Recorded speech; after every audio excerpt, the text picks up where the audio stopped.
ሰላም ጤና ይስጥልኝ አድማጭ ተመልካቾቻችን የጽናት ሚዲያ ቤተሰቦች እንደምን ቆያችሁ እንደምን አረፈዳችሁ መደበኛ ፕሮግራማችን ጀምረናል። የጽናት አድማጭ ተመልካቾቻችን እንግዲህ የተለያየ ፕሮግራም ይዘናል። በጣም ብዙ ጉዳይ ነው ያለው። እውነት ለመናገር በአገሪቷ ውስጥ እየተከናወነ ያለው በየጊዜው የቱን አጀንዳ ይዘን የቱን እንደምንጥል አይገባኝም። በጣም ብዙ አጀንዳዎች ናቸው ያሉት። ዛሬ በጣም ወሳኝ ጉዳይ እንወያያለን። የጽናት ሚዲያ ቤተሰብ በዚህ ጉዳይ ላይ የተለያየ ነገሮችን መማማር እንችልበታለን ብዬ አስባለሁ። ሀሳብ አስተያየታችሁንም ስጡ። በተለይ ደግሞ ጽናት ላይ የምታነሳውን ሀሳብ በመከታተል ሰብስክራይብ በማድረግ ሼር በማድረግ ፕሮግራማችን ለሌሎቹ እንዲደርስ የበኩላችሁ ሚና ሁል ጊዜ እንድትወጡ እንጨቀጭቃለን። ብቻችን ብንጨው ትርጉም የለውም። ዋናው ህዝቡ ውስጥ ሀሳቡ መግባትና የሀሳብ መረዳት የግድ ያስፈልጋል ብዬ ስለማስብ ነው። የጽናት ሚዲያ ቤተሰብ አብይ አህመድ ወድቀናል ብሎ አምኗል።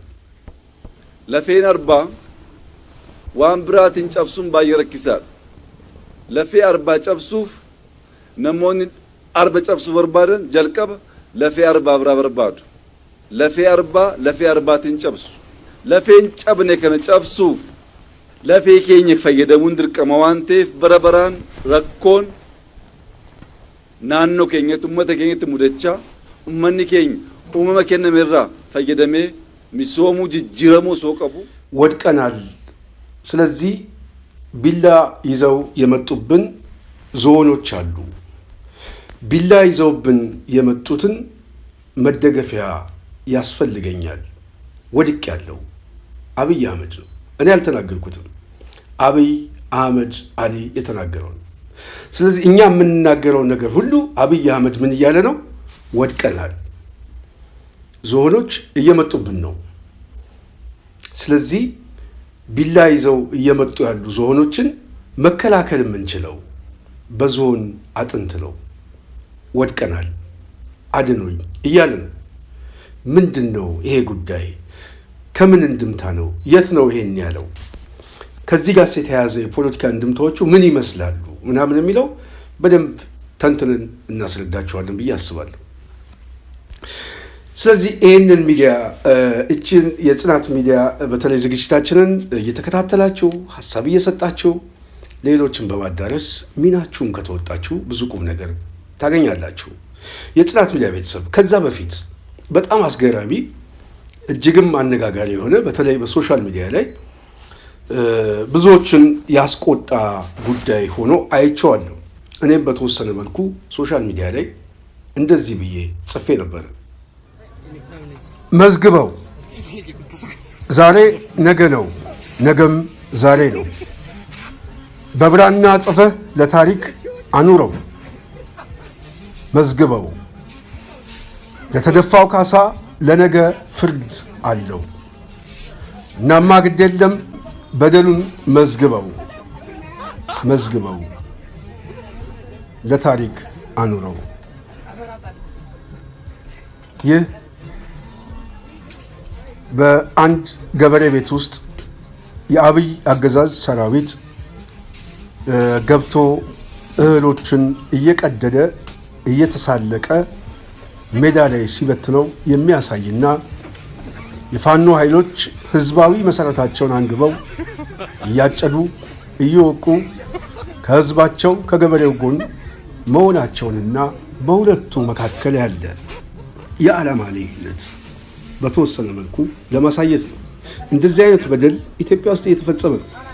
ይሄ መከላከያ ነው እንግዲህ አገር ጠባቂ ህግ አስከባሪ ተብሎ በስሙ የሚጠቀሰው። በዋናነት ግን ሽብር ፈጣሪ መሆኑ በአደባባይ የሚታይ ነው። ለዚህ ነው መዝግበው ዛሬ ነገ ነው፣ ነገም ዛሬ ነው። በብራና ጽፈህ ለታሪክ አኑረው። ለተደፋው ካሳ ለነገ ፍርድ አለው። እናማ ግድ የለም በደሉን መዝግበው በማለት የገለጽኩት። ስለዚህ ይመዝገብ ለማለት ይህንን ቪዲዮ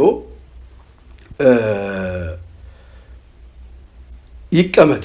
ምክንያቱም የታሪክ ፍርድ ነገ ይመጣል። እንግዲህ ይሄ ቪዲዮ በዋናነት በደጋዳሞት የተፈጸመ ነው። ጎጃም ቀጠና ላይ በአንድ ገበሬ ቤት ውስጥ መከላከያ ዩኒፎርም የለበሱ የሰራዊቱ አባላት እየተሳሳቁ ገበሬ ቤት ውስጥ ገብተው እህሉን እያፈሰሱት እያወጡት ይገኛል። እነዚህ ሰዎች ናቸው አገር የሚጠብቁት። እነዚህ ሰዎች ናቸው አብይ አህመድ ያሰማርቶ አማራ ክልል ላይ በተለይ ደግሞ ይሄ ሸኔ ምንድነው ገዳ ኮማንዶ የሚባለው ዋናው አማራ ክልል የገባው ይሄ እና አብይ ህግ ማስከበር ነው ያስኩት የሚለው እነዚህ ናቸው ህግ የሚያስከብሩት። አብይ አህመድ በኋላ የምመጣበት ልንወድቅ ነው የሚለው የውድቀቱ መነሻ ይሄ ግብረ ገቡ ነው። ይሄ የሰራዊቱ የተቋሙ የስርዓተ መንግስቱ በአጠቃላይ የካድሬው የደጋፊው መገለጫ ስለሆነ ነው። ስለዚህ የሚጥለው ህዝብ ነው ማለት ነው። የሚጥለው ህዝብ ደግሞ በዋናነት እንደዚህ አይነት ወንጀል የሚፈጽም ስለሆነ ስለዚህ ይመዝገብ የምንለው እነዚህ አይነት ወንጀሎች እንደው በማስረጃ በጥቂቱ ከውቅያኖሱ በማንኪያ የመጣ ነው እንጂ ነገ ጠዋት ከዚህ ስርዓት ውድቀት በኋላ በጣም ብዙ ምናልባት እጅ ባፍ ሊያስጭን የሚችል ይሄ ሁሉ ወንጀል ሲፈጸም የት ነበርን ብሎ ምናልባት የሚደግፈው ብልጽግና ለአንድ ቀን የሚሆን ፕሮፋይል ያደረገው ኃይል ሁሉ ከተጠያቂነት የማያመልጥበት ጊዜ እየመጣ ነው። እያንዳንዱ ምናልባት ከዚህ በፊት ከፍተኛ የፖለቲካ አመራሮች ናቸው የሚጠየቀው። አሁን በሚቀጥለው ስርዓት ግን እኔ በእርግጠኝነት መናገር የምችለው ከብልጽግና ጋር የተነካካበው ሁሉ በአጠቃላይ ወንጀለኛ ነው ብዬ ነው የማስበው። የወንጀለኛ ተባባሪ ነው። ስለዚህ በድርጊት ባይሳተፍም የሞራል ድጋፍ አድርጓል፣ ደግፏል፣ ጦርነት ደግፏል፣ የጄኖሳይድ ደግፏል። አጠቃላይ ኢትዮጵያ ውስጥ እየተፈጸመ ያለውን የዘር ማጥፋት ወንጀል በሙሉ እና ህገወጥ ተግባራትን በመደገፍ ከፍተኛ የሆነ በከባድ ወንጀል ሊያስጠይቅ የሚችል ወንጀሎች ናቸው እየተፈጸሙ ያሉት። ስለዚህ ይሄ ተጠያቂነት ይመጣል ብዬ አስባለሁ። የጽናት ሚዲያ ቤተሰብ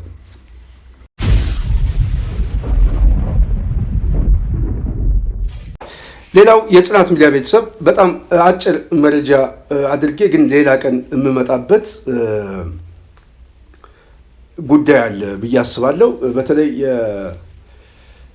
ዶክተር ደሳለኝ ጫኔ በምክር ቤት ላይ በተለይ ህዝብ ተወካዮች ምክር ቤት የምክክር ኮሚሽኑ ሪፖርት ባቀረበበት ጊዜ ለህዝብ ተወካዮች ምክር ቤት እንግዲህ ለቋሚ ኮሚቴው የተለያዩ ንግግሮችን ተናግሯል። ዶክተር ደሳለኝ የተናገሩት ንግግር በዋናነት ከእስረኞች ጋር በተያያዘ ነው። የምክክር ኮሚሽኑ ዋነኛ ነጥብ ነው ያነሳበት። ዋነኛ ነጥብ እኔ ምናልባት እስካሁን ማንም ሰው ያላየው ግን ለናሙና ያህል የዚህ የምክክር ኮሚሽን በዋናነት የሚወቀሰው ምንድን ነው? የጽናት ሚዲያ ቤተሰብ አንዱ ፖለቲካዊ ጥገኝነት አለበት፣ ተአማኝነት የለውም። በዋናነት የምክክር ኮሚሽኑ ራሱ ጆይን ያደረጋቸው አስፈጻሚው አካል ስለዚህ የተጠሪነታቸውም መጨረሻ ላይ ለጠቅላይ ሚኒስትሩ ሪፖርት ማቅረብ ነው የመጨረሻው ድምዳሜ። እንደውም አሁን የ8 ወር ጊዜ ጠይቀዋል እንዲፈቀድለት፣ ምክንያቱም የኮሚሽነሩ የስራ ጊዜ አብቅቷል። ግን ዋነኛ ትልቁ ጭቅጭቁ በኢትዮጵያ ውስጥ የፖለቲካ ልሂቃኑ የታጠቀውም ያልታጠቀውም አገር ቤትም ያለው ውጭም ያለው በሙሉ የፖለቲካ ድጋፍ የለውም። አንድ የሚስማማበት በዚህ የምክክር ኮሚሽን የሚስማማበት ምናልባት በኢትዮጵያ ፖለቲካ ላይ ትክክለኛ ተቃዋሚ ይሄ ዝም ብሎ በየሻይ ቤትና ብስኩት ቤት ውስጥ የሚገባው የብልጽግና ተቃዋሚ አይደለም የምላቸው እኔ ትክክለኛ ሚዛን የሚደፋ ተቃዋሚ የሚባል የሚታወቅ ማለት ነው። ስለሚታወቁ ነው አብዛኞቹ። አንድ ሰው ጆይን አድርጎ አልተቀበለውም። አገር ቤት ያለ የፖለቲካ ፓርቲ እንኳን ውጭ ያለውን የታጠቀውን እንቶ ያልተቀበለው ምንድን ነው? ፖለቲካዊ ጥገኝነት ስላለበት ነው። የፖለቲካዊ ቅብሉነት የለውም። ስለዚህ የፖለቲካዊ ቅብሉነት የሌለው የምክክር ኮሚሽን ውጤታማ የሆነ የምክክር ኮሚሽን ይሆናል ተብሎ አይታሰብም። ምክንያቱም ከመነሻው ሞቷል። ፖለቲካው ከሞተ ተቋሙ ሞቷል፣ አጀንዳው ሞቷል። ስለዚህ የብልጽግና ኮሚሽን ነው የሚባለው ለዛ ነው። የብልጽግና ኮሚሽን ብልጽግናን ወደ ብልጽግና የሚያሸጋግረው ራሱ ብልጽግና የሚሸጋገርበት ኮሚሽን። ይሄ ኮሚሽን ምንድነው ማሳያነቱ ብሎ አንዳንድ ሰዎች ዝም ብላችሁ ለምንድነው እንደው የምታጣጥሉት ቢታይ ይሻላል ምናምን ይላል።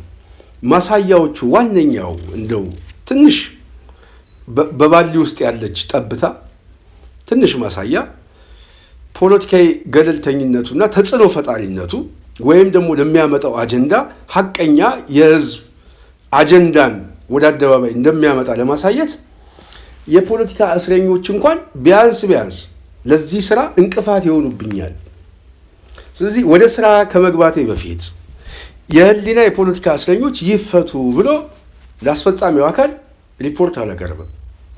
እነዚህን ሰዎች ለማስፈታትም ምንም አይነት ጥረት አልተደረገም።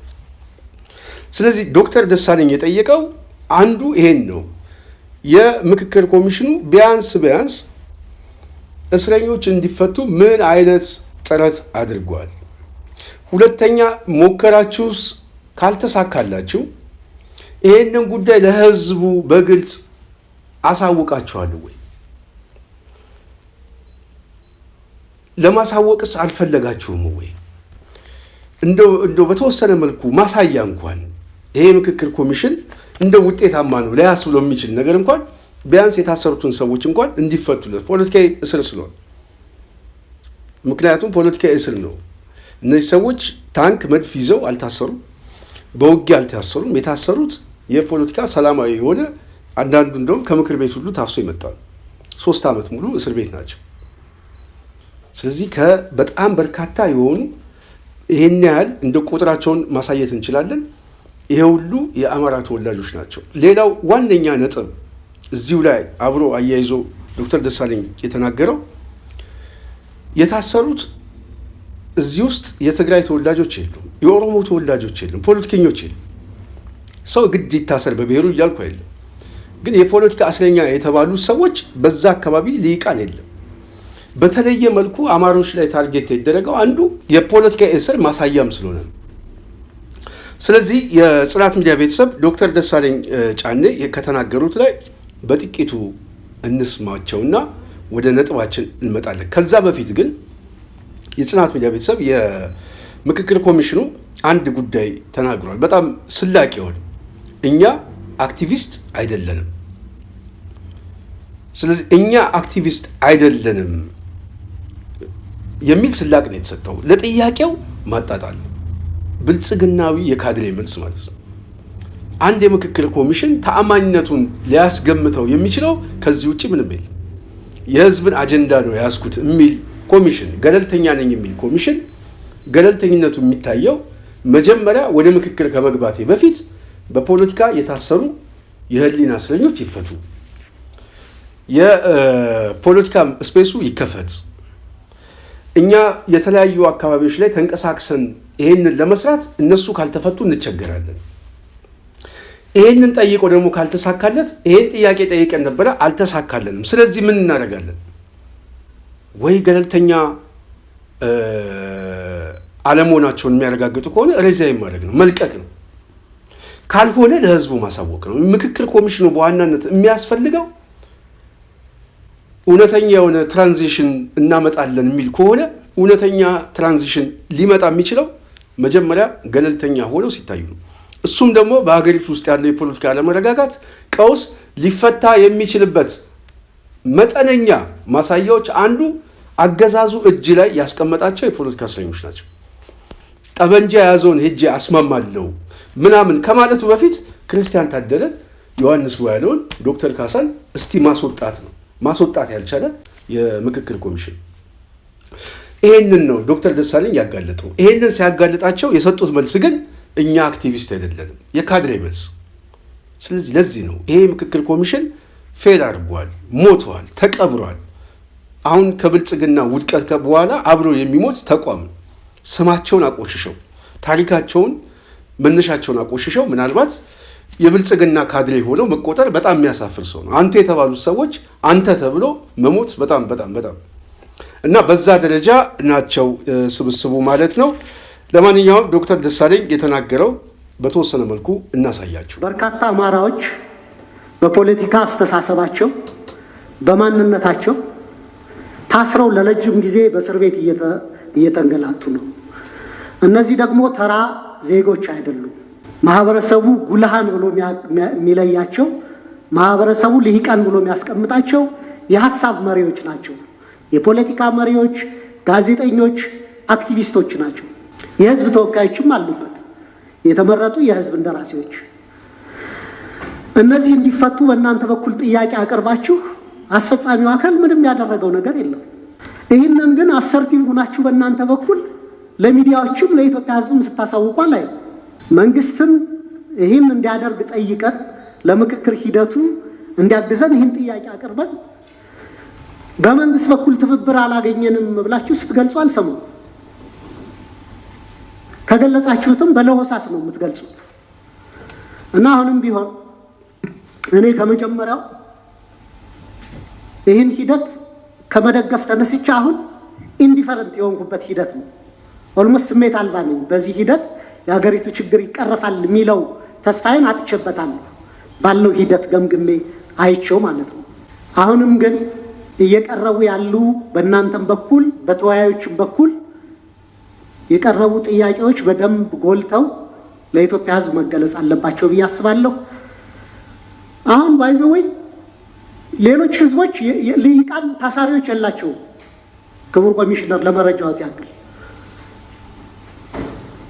ከትግራይ የፖለቲካ ልሂቃን የታሰሩ አላውቅም። እኔ ከኦሮሞም ብዙ የታሰሩ ሰዎች ነበሩ፣ ተፈተዋል። በሰፊው ታስሮ ያለ ልሂቃኖቹ ከአማራ ህዝብ ያሉ ተወካዮች ናቸው። ስለዚህ ነገ ልሂቃኖቼ ታስረውብኛል አልተወከልኩም ቢል ይህ ህዝብ በቂ ምክንያት አለው ብዬም መከራከር እችላለሁ እኔ። ስለዚህ ይህ ጉዳይ መፍትሄ ቢሰጠው አሁንም መንግስት በትክክል ችግሩ እንዲፈታ የሚፈልግ ከሆነና በውይይት የኢትዮጵያ ፖለቲካዊ ችግሮች መፍትሄ ያገኛሉ ብሎ የሚያምን ከሆነ አትሊስት ይህ ሚኒመም ነገር ነው። እነማን ምን ሲያደርጉ ተይዘው እንደተፈቱ እናውቃለን። እዚህ ሀገር አማሮች ታስረዋል። በአብዛኛው የታሰሩት አማሮች ናቸው። እነሱ እንዲፈቱ ምን ጥረት አድርጋቸዋል ብሎ ለተነሳው ጉዳይ ሌላ ቦታ ደግሞ ምን ገጥሞኛል፣ እንዴት ነው ትልልቆቹ የኦሮሞ ፓርቲዎች ከእናንተ ጋር አይሳተፉም ተነስቶብኛል። የእኛ ጥረት በዚህ በዘር ሳይሆን በአጠቃላይ የሰው ልጆች መብት ተከብሮ ያለ አግባብ መታሰር ከሌለባቸው መታሰር እንደሌለባቸው ግፊት እናደርጋለን። አማሮችም ሆኑ ሌላም ዘሮች ግን ገፋ አድርገው መንግስት ምንም እርምጃ ካልወሰደላችሁ ይሄንን ለምንድን ያላገለጣችሁት ለተባለው ጥያቄ እኛ አክቲቪስቶች አይደለንም። ስለዚህ ይህን ይመስላል የጽናት ሚዲያ ቤተሰብ። ጥሩ ነጥብ ነው የተነሳው። በዚህ ነጥብ ላይ በሚቀጥለው ግን ተጠናክረን እንመጣበታለን ብዬ ቃል እገባለሁ። ሌላው የጽናት ሚዲያ ቤተሰብ ከትግራይ ይልቅ ወለጋ ላይ ከፍተኛ እልቂት ተፈጽሟል። አልተነገረም እንጂ እንደዚሁም ወለጋ ብሄድ ይገሉኛል፣ እኔ ከሞትኩ በዋናነት ወለጋ ከጅማ ጋር ወደ ጦርነት ይገባል፣ ኦሮሞ ይከፈላል፣ ይበተናል። ይሄን አስቤ ነው። ወለጋዎች ትወዱኛላችሁ፣ እኔ ግን አይመስለኝም፣ እኔ ወለጋዎች ይጠሉኛል ብሎ መጥላቱን የሚናገር ሊገሉት እንደሚችል ሁል ጊዜ አደባባይ ላይ የገለጸ ከዚህ በፊት ቅርብ ጊዜ አቶ ገዱ አንድ ኢንተርቪው ላይ ሰምቼዋለሁ። አንድ ሰው እንዴት ታምነዋል? ይሄ እኮ የወለጋ ሰው ነው፣ የወለጋ ሰው እኮ አይታመንም ብሎ የተናገረ ሰው ነው። አብይ አህመድ የወለጋን ሰው የሚያየው ለስልጣናችን አደጋ ነው ብሎ ያየዋል። የወለጋ ልሂቃን ይሄንን አብይ ሲጠቀም የነበረው ግን መች ነው? የአማራውን የማደናገሪያ ድጋፍ ባገኘ ሰዓት ላይ ወለጋን በዛ ደረጃ አያቀርበውም፣ አደጋ ነው ብሎ ስለሚያስብ። ሁለተኛ ይንቁኛል፣ እኛ እዛ ኢህአዴግ ውስጥ ያደገ ልጆች ነን ምናምን፣ ስለዚህ በዚህ ሁኔታችን ይሄ የኦህዴድ ካድሬዎች ተብለን እንናቃለን የሚል ስሜት ስላለው ጸረ ወለጋ ነው በአስተሳሰብ ደረጃ። ሁለተኛ የተለያዩ የሪጂናል የሆኑ ያው እንትኖች አሉ። የኦሮሞ ፖለቲካ ላይ በአብዛኛው አሁን ከስልጣን ከምናምን ጋር የመጣ በተወሰነ መልኩ የጥቅም እና የእንትን እንደው ነገሮችን ለዘብ ያደረገው ይመስላል እንጂ ግን አደገኛ የሆነ ሪጂናል ስሜቶች አሉ፣ የታሪክ ችግሮችም አሉ። ስለዚህ ወለጋን አብይ የሚያው የስጋት ቀጠና አድርጎ ነው። አሁን ወለጋ ላይ አብይ አህመድ ሄዷል። ስለዚህ የዛሬ ውይይታችን ወለጋ አብይ አህመድ ሲሄድ የአብይ አህመድ የወለጋ ትርኢት ምንድን ነው? ፖለቲካዊ እንድምታውስ ምንድን ነው? ከጀርባውስ ምንድን ነው? የሚታይ ነገር አለው ወይ? በዚህ ጉዳይ የተናገረው ንግግር ምንድን ነው? ጠረጴዛ ላይ ምን አይነት ፖለቲካዊ ዲስኮርስ ነው ያመጣው የሚለውን እንፈትሸዋለን ማለት ነው። ይሄንን ለመናገር ራሱ እንደው የጽናት ሚዲያ ቤተሰብ ኦሮምኛ የምትችሉ ሰዎች ካላቸው በተወሰነ መልኩ ይሄንን ትርጉም ብታስቀምጡልን በጣም ደስ ይለኛል። ብዙ ነጥቦችን ከዛ ላይ እያነሳን ሰፊ የግንዛቤ ማስጨበጫ ስለምንሰራበት ነው። ተተርጉሞ መምጣት አለበት ብዬ አስባለሁ። በዚህ ትርጉም ውስጥ ግን እኔ አንዳንድ ከሚያውቁት ሰዎች የሰማሁት 2-3 ነገሮችን ተናግሯል። አንደኛው አብይ አህመድ የኦሮሞ ጠላቶች የኦሮሞን እድል ለመውሰድ እየሞከሩ ነው። ልብ በሉ። የኦሮሞ ጠላቶች የኦሮሞን እድል ለመውሰድ እየሞከሩ ነው። ይሄንን አብይ ነው የተናገረው። ሁለተኛ ያዙልኝ፣ ዝሆን እየመጣ ነው። ዝሆኖች እየመጡ ነው። እኛ ዝሆን ነን ይል ነበረ ከዚህ በፊት። አንሰበርም እንሰብራለን ነበር የሚለው። አሁን ዝሆኖች ደግሞ ተሰባስበው እየመጡ ነው። ግን ዝሆንን የሚሰብረው የዝሆን አጥንት ነው። ስለዚህ የዝሆን አጥንት ዝሆንን ስለሚሰብረው እኛ የዝሆን አጥንት ነን የሚል እንድምታ ያለው። በሌላ በኩል አብይ ስለ መውደቁ ሲናገር ላሟ ወድቃለች። ላሚቷ ስትወድቅ አንዱ ቢላ አንዱ መደገፊያ ይዞ መጣ። ቢላውን አየሁት። ላሚቷ አብይ ነው። ቢላው ይዞ የመጣው አራጁ ነው። መደገፊያው ወለጋ ነው፣ ኦሮሞ ነው በተዘዋዋሪ ስናየው። ስለዚህ አብይ ምን እያለ ነው? የላሟን ምሳሌ ይዞ ወድቀናል፣ እየወደቅኩ ነው። እኔ ከሌለው ትጠፋለህ፣ እኔ ከሌለው እንደምትጠፋ ስነግርህ የኦሮሞ ጠላቶች ነው የሚለው። እነዚህ ጠላቶች ከዚህ በፊት እንዳልኳቸው ታሪካዊ ጠላት የሚላቸው ብዙ ጊዜ እኔ ፖለቲካ ትንተና የምንሰጥበት ይሄንን ንግግር ሰምታችሁ ፍርድ እንድሰጡ ስለምፈልግ ነው። ስለዚህ እነዚህ ጠላቶች እየተሰባሰቡ ስለሆነ እድልህን ለመውሰድ እየመጡ ነው። ምን ይዘው? ቢላ ይዘው። እነማን ናቸው እነዚህ ዝሆኖች? ዝሆኖቹ ግልጽ ነው። ላሚቷ አብይ ነው። ቢላውን ይዘው የሚመጡት እነዚህ ኃይሎች ናቸው። ስለዚህ የወደቀችው ላሚቷን ሊያነሳት የሚችለው ይሄኛው መደገፊያ የያዘው ነው። መደገፊያ የያዘውንም ቢላ የያዘውንም አይቼዋለሁ። ስለዚህ መደገፊያ የያዘው ህዝቡ ነው። ደግፈኝ እያለ ነው። እየወደቅኩ ነው እያለ ነው። እኔ ካልደገፍኩኝ ግን ምን እያለ ነው? የኦሮሞን እድል ሊቀሙት ጠላቶቹ እየመጡበት ነው። ስለዚህ ምን እየቀሰቀሰ ነው? ኦሮሞን ህዝባዊ መልክ አድርጎ አብይ አህመድ እየቀሰቀሰ ነው። ምን እያለ? እየወደቅኩ ነው፣ የማትደግፈኝ ከሆነ እድሎችህ ይቀማሉ። የሚመጡት ጠላቶችህ ናቸው። ይዘው እየመጡ ያሉት ቢላ ነው። ከዚህ ቢላ የሚተርፍ የለም። አብይ ይሄንን ጄኖሳይድ ህዝባዊ መልክ አላብሶት እየቀሰቀሰ ነው። ይሄንን ቪዲዮ ስሙትና ተመልሼ ልምጣ። ለፌን አርባ ዋን ብራትን ጨብሱን ባየረኪሳል ለፌ አርባ ጨብሱፍ ነሞን አርባ ጨብሱ በርባደን ጀልቀበ ለፌ አርባ ብራ በርባዱ ለፌ አርባትን ጨብሱ ለፌን ጨብኔ ከነጨብሱፍ ለፌ ኬኝ ፈየደሙን ድርቀማ ዋንቴፍ በረበራን ረኮን ናኖ ኬኘት ኡመተ ኬኘት ሙደቻ ኡመኒ ኬኝ ኡመመ ከነሜራ ፈየደሜ ሚሶሙ ጅጅረሙ ሶቀቡ በረበራን ዋይ ናኖ ከና ጋፈያን ዱቢን ነገኛ ዱቢን ባኒ ገሉ ዱቢን ያደኒ ወጀቹ ረኮቴ ቱሬር ኡመኒ ኬኝ በሪት ደመቁ ቀቡ አምነት ፈካታን ማሊፍ ወይተን ሳውረኮ ከሰገልት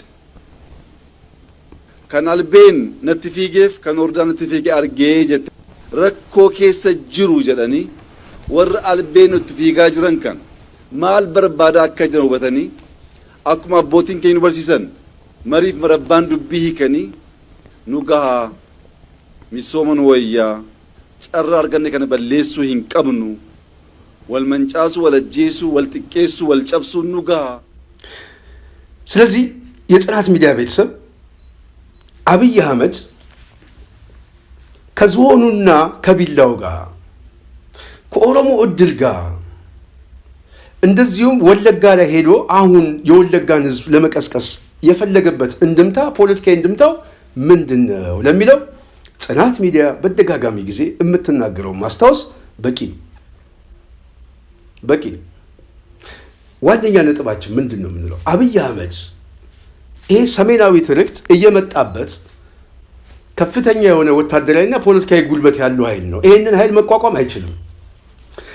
ይሄ ኃይል በዋናነት እያሸነፈው እየመጣ ነው።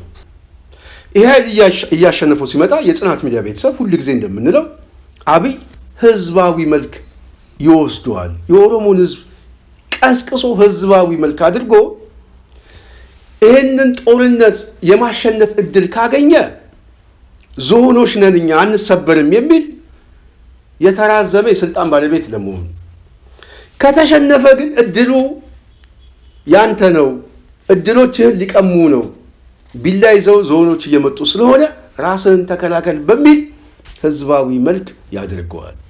እኛ የተናገርነው ነገር እውነቴን ነው የምናገረው፣ ጠብ ብሎ አያውቅም። ስለዚህ አብይ ይህንን ህዝባዊ መልክ ያለው ቅስቀሳ እየቀሰቀሰ ነው፣ ብሔሮችን ከብሔሮች የሚያጋጭ አደገኛ መርዝ ነው ብሎ ዛሬ ደግሞ ኦነግ መግለጫ ሰጥቷል። እኛ ግን ቀድመን መስክረናል። አብይ የመጨረሻው ይህንን ሊያደርግ እንደሚችል ግልጽ ነው። የኦሮሞ ህዝብ እጣ ፈንታው አብይ የተናገረው እውነት ነው፣ እንደግፈው፣ ልጃችን ነው፣ እሱ ከወደቀ እኛም ወደቅን ብሎ ኦሮሞ አስቦ ደንግጦ ፈርቶ እዚህ ሂደት ውስጥ ከተሰለፈ አሰላለፉ አጠቃላይ የብሔር ግጭት እና የእርስ በርስ ጦርነት ማዋለድ እንደሆነ ግልጽ ነው። ይሄ ደግሞ ኦሮሞን አይጠቅመውም። ምክንያቱም ብቻውን እንደ ማህበረሰብ በኢትዮጵያ ፖለቲካ ላይ ተነጣይ ነው ሊሆን የሚችለው። ይሄ ሁሉ ብሔረሰብ ተሰባስቦ ሰሜኖቹ ጠላቶች ናቸው እኛ ከእናንተ ጋር ነው የምንቆመው የሚል አስተሳሰብ እኔ አንድ ብሔር ካለ እኔ በቃ ተሳስቻለሁ ማለት ነው። የኢትዮጵያ ፖለቲካ አላውቅም። ምናልባት በዚህ ሂደት ውስጥ ህዝባዊ መልክ አድርጎ ሊቀሰቅስ የሚችል የለም። ስለዚህ የጽናት ሚዲያ ቤተሰብ አብይ እየቀሰቀሰበት ያለው ፖለቲካዊ ኢንስትሩመንት አሁን ልትከበብ ነው፣ ልትሰበር ነው፣ ላቧ ወድቃለች፣ እንደዚሁም እድሎችን ሊቀሙ ነው። በዚህ ጉዳይ ላይ ፖለቲካዊ እንድምታው ምንድን ነው ታዲያ? አብይ ወደዚህ ቅርቃር ውስጥ የከተተው ከተባለ አራት ጉዳዮችን ልጥቀስላችሁ። አንደኛው አሁን በሰሜን አስተላለፍ ውስጥ እየመጣ ያለው በተለይ ከዚህ ከጦርነቱ ጋር በተያያዘ ጦርነቱ ወደማይቀርበት ሁኔታ ላይ በየቀኑ አሁን እንደውም እኔ አንድ ወር ብያለሁ፣ 29 ቀን ብላችሁ መዝግቡት። እንደውም በየቀኑ ልክ እንደ ፋኖ የምህረት አዋጅ 15 ቀን ላይ ሰጠው፣ እኔ አንድ ወር ሰጥቻለሁ። አንድ ቀን እየቀነስኩ 29 ቀን 28 ቀን እያልኩ እመጣለሁ። ሚኒመም በእነዚህ ካፕ ውስጥ ይሄ ጦርነት መፈንዳቱ የማይቀር ጉዳይ ነው። በዚህ ጦርነት ውስጥ አብይ አትራፊ አይደለም። ከዚህ በፊት ደጋግሜ እንዳልኩት በምርጫ የሚመጣበት እድል የተዘጋ ነው። ምርጫ እስከ ማድረግ የሚደርስ የአብይ አገዛዝ አሁን መሬት ላይ አይፈቅድም፣ እድልም አይሰጠውም። የሚሰጠው እድል አንድ ብቻ ነው። ሻንጣውን ይዞ ምናልባት ልጆቹን ይዞ ከወዲሁ ወደ አዲስ አበባ ሳይጠጉ ዱባይ መሄድ፣ ወደ አሳዳጊዎቹ መሄድ ነው። ሌላ አማራጭ የለም። እዛ ቤት ገዝቷል፣ እዛ ጥሩ ቤት አለ። ከዛ ውጪ ሌላ ምርጫ የለውም። ወይ መፈርጠጥ ነው ወይ ሽግግር መንግስት ከወዲሁ መመስረት ነው። የሽግግር መንግስት ከመሰረተ ምናልባት ሊድንበት የሚችል እድሎች ሊፈጠሩ ይችላል። አገር ጥሎም ከሄደ በተወሰነ መልኩ ከቀውሱ ሊድን ይችላል። ጦርነቱ ከጀመረ በኋላ ግን ሁለተኛው ጥይት የሚተኮሰው ሁለተኛው የመድፍ ጥይት የሚተኮሰው የአብይ ቤተ መንግስት ላይ ነው። ጦርነቱ በሰሜን አካባቢ አይደለም የሚያልቀው። ጦርነቱ የሚያልቀው እዚህ እንጦጦ አካባቢ ላይ፣ እዚህ ሱሉልታ፣ እዚህ ሞጆ አካባቢ ባለው ኃይል ብቻ ነው። አዲስ አበባ ባለው ኃይል ይሄ ከባድ ጊዜ ነው የሚመጣው። ስለዚህ አብይ አህመድ ከፍተኛ የውድቀት ጭንቀት ውስጥ እንደገባ ስላወቀው ምን እያደረገ ነው? ኑዛዜ ላይ ነው ያለው። መውደቄ ነው፣ እኔ ከወደቅኩ በኋላ አደጋ ውስጥ ትገባላችሁ፣ እድላችሁ ይቀማል የሚል ማስተዛዘኛ ለወለጋ ሄዶ ለህዝቡ መግለጽ የፈለገው የመጀመሪያው ከውስጥና ከውጫዊ አደጋ የመጣ የፍርሰት ዋዜማ ነው። እዚህ የፍርሰት አደጋ የፈጠረበት ምንድን ነው? አሰላለፍ ነው።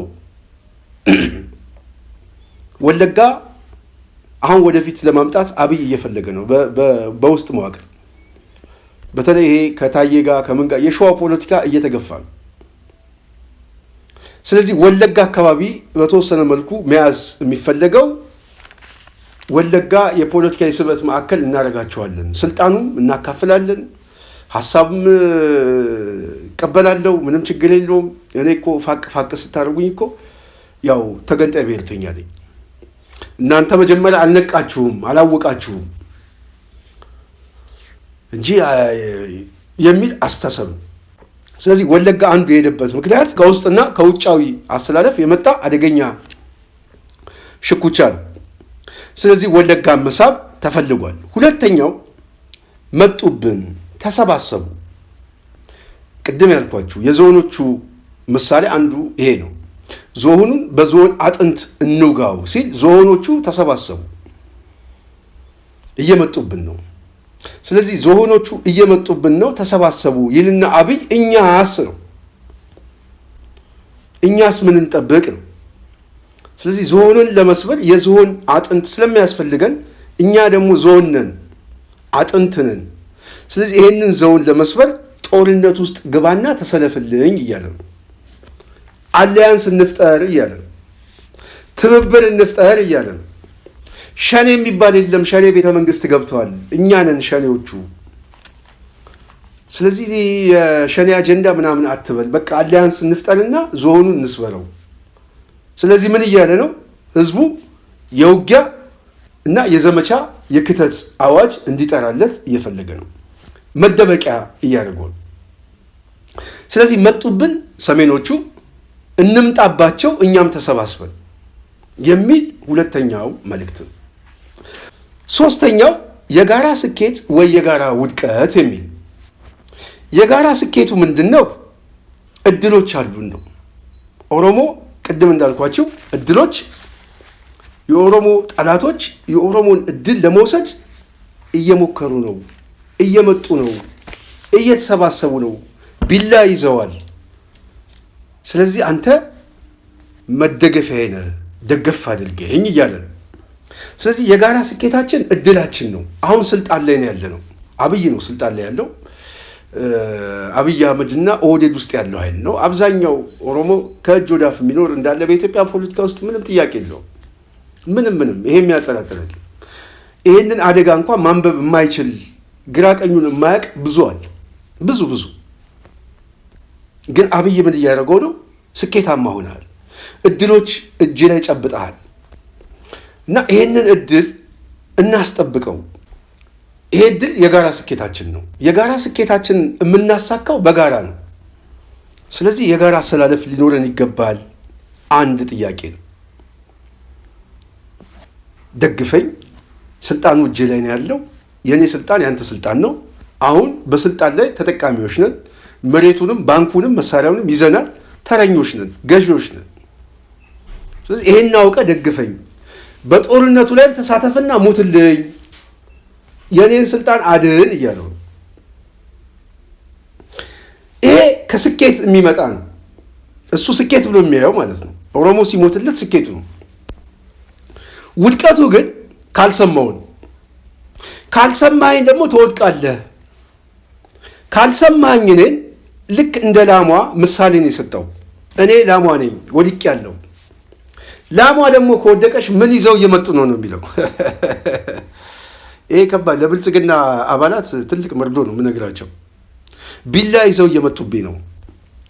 ስለዚህ ቢላ ይዞ የሚመጣ አራጅ ያው ላሟን ሊያርዳት ነው፣ ሌላ አይደለም። መቼም ላሟ ልትታረድ ነው፣ ቆዳዋ ሊገፈፍ ነው። ቆዳዋ ሲገፈፍ ደግሞ ቆዳዋ ደግሞ ከእንደገና ደግሞ ወይ ጫማ ምንም ሊወጣ ይችላል።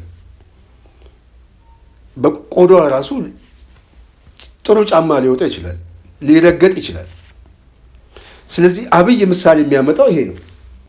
እወድቃለሁ፣ እኔ ከወደቅኩኝ የምትጎዳው አንተ ነህ። እድሎችህን ሊቀሙህ ተሰባስበው እየመጡ ነው። ስለዚህ ደግፈኝ፣ ሙትልኝ፣ ቁሰልልኝ፣ በዚህ ዘመቻ ተሳተፍ፣ ይሄንን ጠላቶችህን ለይተህ ከጠላቶች ጋር ተፋለም የሚል የዘር ፍጅት ለመፍጠር እየቀሰቀሰ ነው። በዚህ ቀውስ ውስጥ፣ በዚህ የኦሮሞ እልቂት ውስጥ አብይ ምንድን ነው ተጠያቂ ሳይሆን አተርፍበታለሁ፣ ህዝብ ዋሻ ውስጥ እገባለሁ የሚል አሰላለፍ ነው። አራተኛው መሸሸጊያ ነው። መሸሸጊያ ማለት ኦሮሞን እንደ ምሽግ እንደ አንድ ማምለጫ አድርጎ መጠቀም። ከየት ያመጣው ነው? ይሄንን የህወሓት ኃይሎች ከትግራይ ሲወጡ፣ ከአዲስ አበባ ሲወጡ ከማዕከላዊ መንግስቱ ትግራይ ገቡ። ትግራይ ገብተው በአንጻራዊነት አብይ አህመድ በቀሰቀሰው ፕሮፓጋንዳ የቀንጅብ የምናምን በሚለው ህዝቡ እንደ ህዝብ ይሄማ አደጋ ነው ብሎ ቢደብቃቸው እንጂ ፈልጎ አልደብቃቸው። መጀመሪያም እኮ ትግራይ ላይ ተቀብሎት ነበር። ግን አብይ አህመድ ልክ ህወሓት እዛ አካባቢ ላይ ህዝቡን እንደ ምሽግ ስለተጠቀመበት እኔም ከውድቀቴ በኋላ ህዝቡን እንደ ምሽግ እጠቀምበታለሁ። ስለዚህ ወለጋ ደግሞ ምሽግ ይሆነኛል፣ የወለጋ ህዝብ። ስለዚህ የፖለቲካ ምሽግ አድርጎ ህዝቡን ሊጠቀምበት ሲፈልግ ነው። በአጠቃላይ ከ1 እስከ 4 ያለውን ፖለቲካ እንድምታዎችን ስናይ ሁለት አድርገን እንከፍለዋለን። በሁለት እከፍለዋለሁ። በሁለት ስከፍለው የጽናት ሚዲያ ቤተሰብ አንደኛው እየመጣ ያለ አደጋ አለ። አደጋውን አብይ አህመድ አንብቦ የፊት መለዋወጥ ሁሉ ደርሶበታል። አሁን ፊቱ ላይ ያስታውቃል። እውነት ለመናገር የግዱን ነው የሚስቀው በየቦታው እየሄደ መንግስት ለመምሰል እንጂ ይሄ በተለይ ይሄ ደጋፊው ብልጽግናን አምኖ የቆመ ባለሀብት ካድሬው የሚዲያ ሰራዊቱ እንዳይደነግጥ ነው እንጂ ስቴቱ ኮላፕስ ከሆነ በጣም ቆይቷል። እውነት ለመናገር ባለፈው ምክር ቤት ላይ ሲናገር ካያችሁት በአብዛኛው የድንጋጤ የፍርሃት መልስ ነው የሚመልሰው። እኔ ዝም ብዬ ከገጸ ባህሪም የተወሰነ የማያቸው ነገሮች አሉ። የሁኔታ ትንተና ይሰራል። ንግግሩ ብቻ ሳይሆን አክሽኑ ከፍተኛ ፍርሃት ውስጥ ናቸው ያሉት። ንባቡ አለ። ምርጫ ማድረግ አይቻልም። ጦርነቱ ድንገት ሊፈነዳ ነው። ይሄ ጦርነት አጠቃላይ ቀውስ እያመጣ ነው። ምናልባት በጣም ብዙ የውክልና ጦርነት ከሆነ ደግሞ አውዳሚ ጦርነት ሊሆን። አሁን አብይ እየቀሰቀሰ ያለ የፖለቲካ ቅስቀሳ በራሱ ደግሞ ወዳጅና ጠላት በዝቶበታል በከፍተኛ ደረጃ በውስጥም በውጭ። ይሄ ወዳጅና ጠላት ደግሞ እያንዳንዱ ብሔረሰብ በአሁኑ ሰዓት ውስጥ ታጥቋል። ትጥቅ ከተማ ውስጥ አለ፣ እንኳን ገበሬው። ስለዚህ የለየለት ቀውስ ውስጥ ሊገባ ነው። አብይ ባመጣው ፍዳ ምንም የማያውቀው ህዝብን የጥይት እራት እያደረገው ነው። ስለዚህ ይሄ የመጣበት አደገኛ ሁኔታ አንደኛው ልንወድቅ ነው። ከወደቅኩኝ የምትወድቀው እንደ ህዝብ ስለሚጠሉ ነው ጠላቶችህ። ስለዚህ ራስን አድን ብሎ ህዝባዊ ሲቪል ዋር በዋናነት ህዝብ ለህዝብ ብሔሮችን ከብሔሮች ጋር ሊያጫርስ የሚችል የፕሮፓጋንዳ ቅስቀሳ እያለማመደ ነው። አንዱ ለምን ከተባለ ከተሸነፍን፣ ዞኖቹ ካሸነፉ እንደ ህዝብ በሚደረገው ጦርነት በዛ ውድመት ውስጥ ከፍተኛ መበጣበጥ አገሪቷን የማፍረስ እድል ይኖረናል። ከተጠያቂነት እናመልጣለን፣ ማንም እጃችን አይዞም፣ እኛም ህዝብ ውስጥ ገብተን እንመሽጋለን የሚል።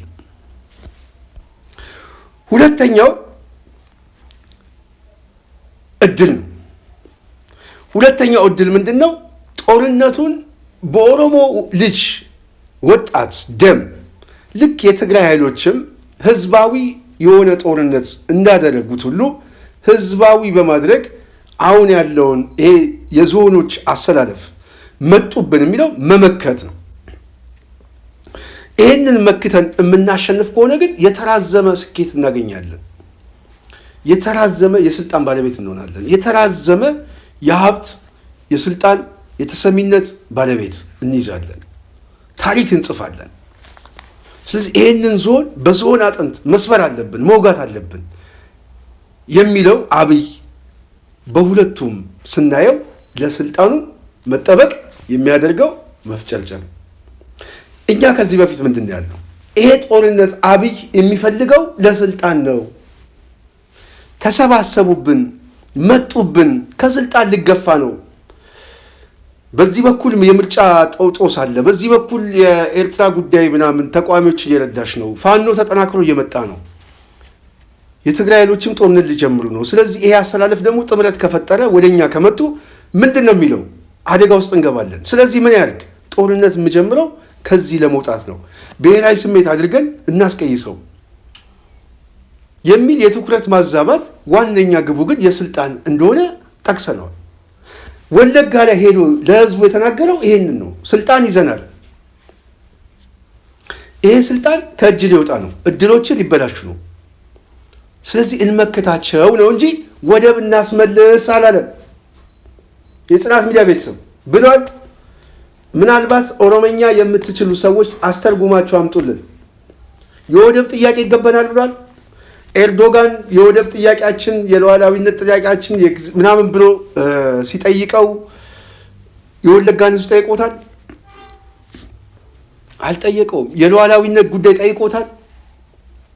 ስለዚህ ሉዓላዊ አንድነታችን ለማስጠበቅ የወለጋ ህዝብ በዚህ ጦርነት ላይ ተሳተፍ ነው ያለው? ንገሩን የምትችሉ ሰዎች። አይደለም። ምንድን ነው የሚለው? ጠላቶቻችን። ጠላቶቹ እነማን ናቸው? የስልጣኑ ተገዳዳሪ። ምን እያለ ነው? ሊያጠፉ ነው። የሚቀሰቅሰው ይሄ ነው። ምን ይዘው መጥተዋል? ቢላ። ስለዚህ ቅስቀሳው በዋናነት ህዝብ ለህዝብ የሚያጋጭ ነው።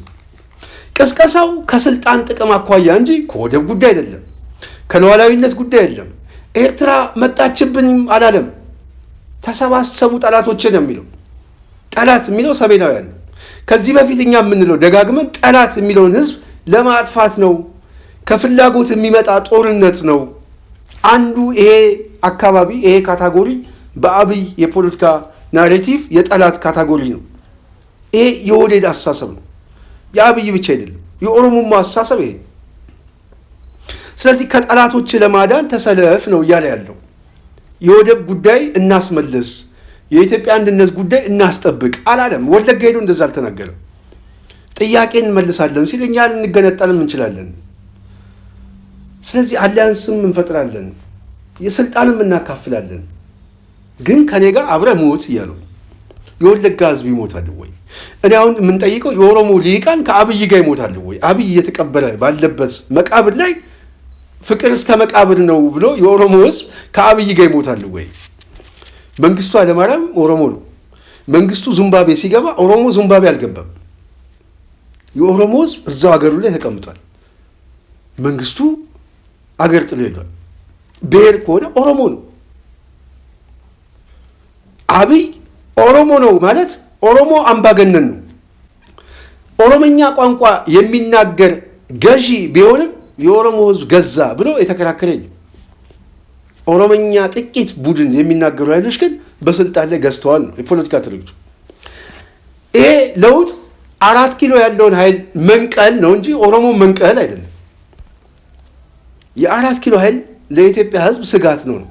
ለኢትዮጵያ ሕዝብ ስጋት የሆነ አምባገነን ኃይል ሌላው የኦሮሞ ሕዝብ ብትጨቆንም ተጨቆን ኦሮሞ እስከሆነ ድረስ ማንም ሰው አይጥለውም እኛም እንሰለፋለን ካለ የሚሞተው የታሪክ ሞት ነው።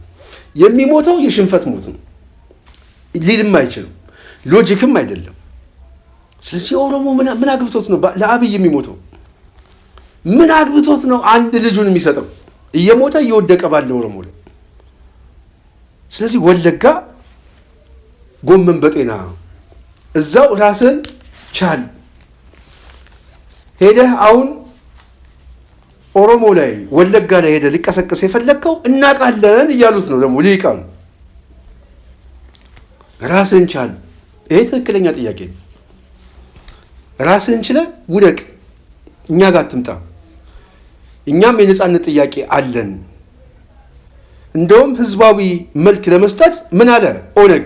የኦሮሞ ጠላቶች የኦሮሞን እድል ለመወሰን እየሞከሩ ነው በማለት የተናገሩት ንግግር በሀገሪቷ የብሔር ግጭት ለመፍጠርና ለመቀስቀስ የታለመ አደገኛ ስልት መሆኑን ማየት ችለናል ብሎ መግለጫ ሰጥቷል። ይሄ ነው የተናገርነው። ይሄ የጽናት ሚዲያ ቤተሰብ ይሄንን ራሳቸው እየመሰከሩ ነው። ይሄንን ንባብ አንብቤ ፕሮግራሚን እጨርሳለሁ። የኦሮሞ ጠላቶች የኦሮሞን እድል ለመውሰድ እየሞከሩ ነው በማለት የተናገሩት ንግግር በሀገሪቱ የብሔር ግጭት ለመፍጠርና ለመቀስቀስ የታለመ አደገኛ ስልት መሆኑን ማየት ችለናል። ፍርዱን ለጽናት ሚዲያ መስጠት ነው። እኛ አብይ አህመድን በደንብ አስቀምጠነዋል። ማንነቱ ብቻ ሳይሆን አስተሳሰቡ ሊሆን የሚችል ትንተናችን መሬት ላይ እየነካ እንደመጣ ግልጽ ነው ማለት ነው። ስለዚህ የብሔር ግጭት ከተሸነፍን የእርስ በርስ ግጭት በመፍጠር አገሪቷን በማፍረስ አገር እናዋልዳለን ፍለጋ ነው። በሌላ በኩል ደግሞ ይህንን ጦርነት ካሸነፍኩኝ የተራዘመ የስልጣን ባለቤት የሀብት ባለቤት እንሆናለን የሚል የጥቅም አሰላለፍ ነው፣ የፓወር አሰላለፍ ነው። አብይ ለስልጣኑ የሚሞተው የሚያጋድለው ጦርነት እንጂ የኢትዮጵያ ሕዝብ የሚጨነቅ ሰው እንዳልሆነ ስንናገር የማተባችን ያህል እየመሰከርን መሆኑ አሁን አደባባይ ላይ እውነቱ እየመጣ ነው። ብዙ ነገር ገና ወደፊት ይገለጣል። የጽናት ሚዲያ ቤተሰብ ዛሬ ያነሳናቸው ከአብይ የወለጋ ጉዞና እንድምታዎቹ አኳያ እንደዚሁም በአጠቃላይ የፖለቲካዊ አለመረጋጋትና ቀውሱ ምን ይመስላል በተወሰነ መልኩ ትንሽ እንፈትሸው ብለን ነው። የኦነግ መግለጫም ከዚህ ጋር በተያያዘ የሚያሳየው በዋናነት አብይ አደጋ ውስጥ እንዳለ ነው። እሱም መስክሯል። ምን አለ?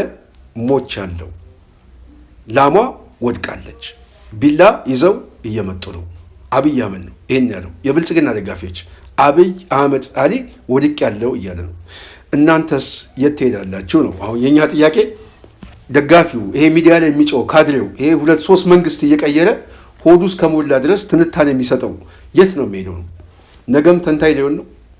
እኛም ገዢ ስንሆን ደግሞ ትንተናዋ ሊሰራ ነው ማለት ነው። እንግዲህ የሚመጣው መንግስት ደግሞ ደጋፊ ሆኖ ሊተነትን እንደሆነ አላውቅም። ብቻ እንደዚህ አይነት ኃይሎችንም የታዘብንበት ትግል ስለሆነ የሚገርም ነው ለማለት ነው። የጽናት ሚዲያ ቤተሰብ በሚቀጥለው በሌላ ፕሮግራም በሌላ ዝግጅት እስክንገናኝ የዛሬን በዚህ ያበቃለሁ። ጽናትን ደግፉ፣ ሀሳብ ስጡ፣ ላይክ፣ ሼር፣ ሰብስክራይብ ማድረጋችሁን እንዳትረሱ እያልኩኝ ከዚህ ይሰናበታለሁ። ሰላም።